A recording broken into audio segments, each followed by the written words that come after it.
There I sat, fingers thrumming along the controls of my vehicle, the smooth pleather of the flight sticks contoured to the shape of my hand perfectly, to be as comfortable as possible.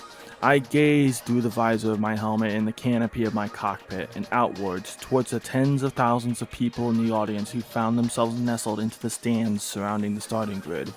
They were nothing more than colored dots from this far away, peering down onto the grid in anticipation, waiting for the exhilarating moment when we all shot off the grid at nearly the speed of sound. I too waited in silent anticipation as my eyes drifted across the other vehicles on the starting grid. I watched as a distinctive blue and yellow, sleekly designed vehicle was nestled onto the grid by an anti-gravity recovery vehicle, where its own anti-grav system kicked in, leaving it floating weightlessly above its placement on the grid.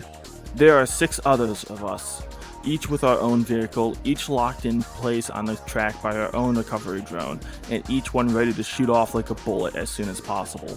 However, this one, colored blue with yellow and white accents, shaped like a triangular torpedo, causes my nerves to steel.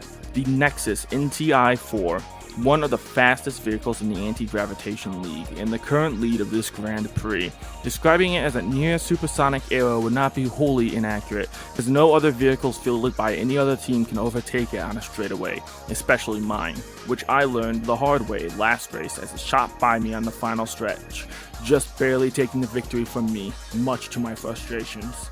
I take a deep breath and let it out, listening to my rebreather hiss as a critic processed airs move throughout the system. At the speeds these ships move, an assisted oxygen system is necessary to breathe, which only further blurs the line between us and fighter pilots. The weapons which these come armed with were not helping the case against it. I shift my feet, depressing the air brake pedals below them, feeling the whole craft shift gently as the corresponding air brake activated. I smile as I feel the feedback from the vehicle, happy with how it feels to be in the cockpit once again. Unfortunately for Nexus, Atlantica is a much more technical circuit, one which my team's vehicle is more suited for. "How are you feeling?" came the voice of my pit manager over the crackly radio in my helmet. In what was the near silence of the cockpit, the voice was near deafening. I clear my throat.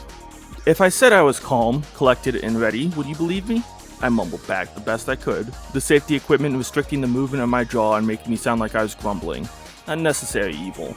I hear a laugh crackle over the radio before I hear the throat get cleared.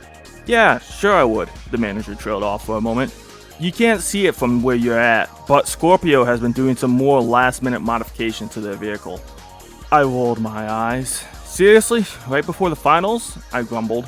Damnable mouth guard.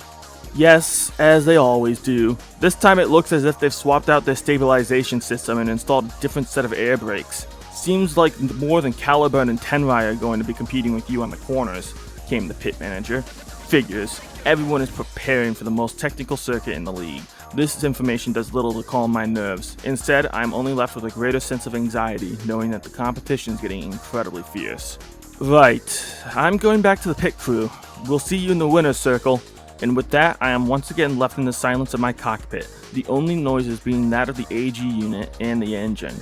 I run my fingers across the controls once again. I fidget with the numerous triggers on my control sticks and gently depress each one, feeling the smooth actuation of them, finely tuned and precise, as to be expected of the talented engineers and technicians working for the team.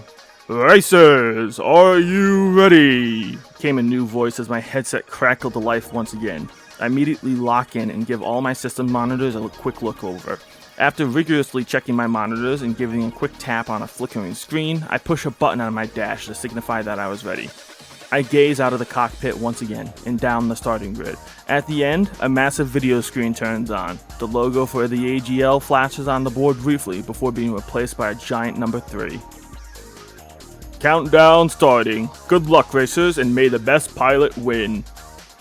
I take a deep breath and ready myself for the hardest race of the season. 3. I loosen the death grip I didn't realize I had on the controls and relax a bit. 2.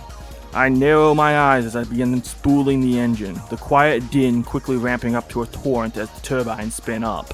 1. I clear my thoughts as the recovery vehicles release their AG clamping systems and fly away. Go!